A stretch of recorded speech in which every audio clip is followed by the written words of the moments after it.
अनेक पुस्तकों में यह वर्णित है कि हम आदिवासियों की उत्पत्ति इन्हीं टोटम से हुआ है। मैं इसके समर्थन में नहीं हूँ।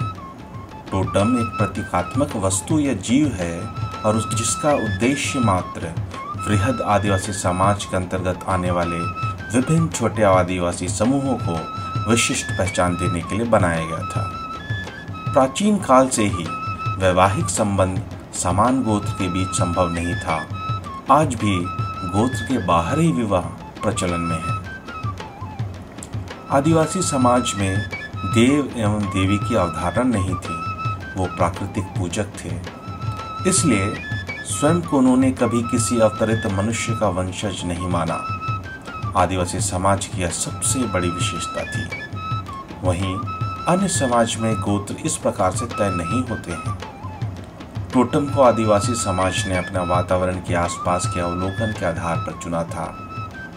किसी समूह ने खास वृक्ष को, तो किसी ने बाघ, भालू, मछली, लोहा, लता, नाग, धान इत्यादि का चुनाव अपने कुल चिन्ह के रूप में किया।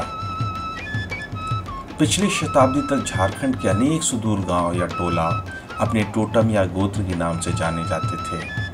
पूरा का पूरा एक टोला एक ही गोत्र का होता था। आज भी झारखंड की खूंटी और तोरपा जैसे ग्रामीण इलाकों में गोत्र आधारित गांव हैं। टोटम अब आदिवासी समुदाय में स्त्री या विवाह के वैवाहिक आदान प्रदान के लिए एक प्रतीक बन गया।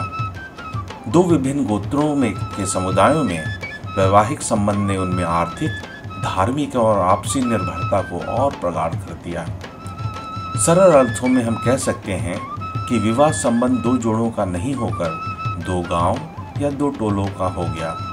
विषम परिस्थितियों में अब वो गांव जिनमें वैवाहिक संबंध था एक दूसरे का साथ देने के लिए हमेशा तैयार थे।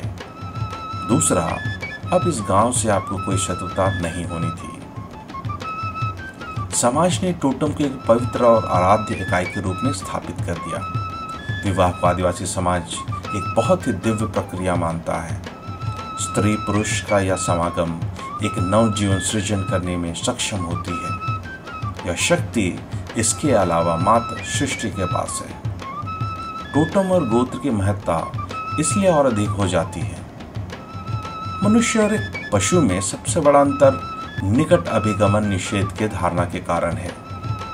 इस अवधारणा के अनुसार रक्त संबंधी में किसी भी प्रकार का लैंगिक संबंध पूर्ण रूप से निषेध होता है।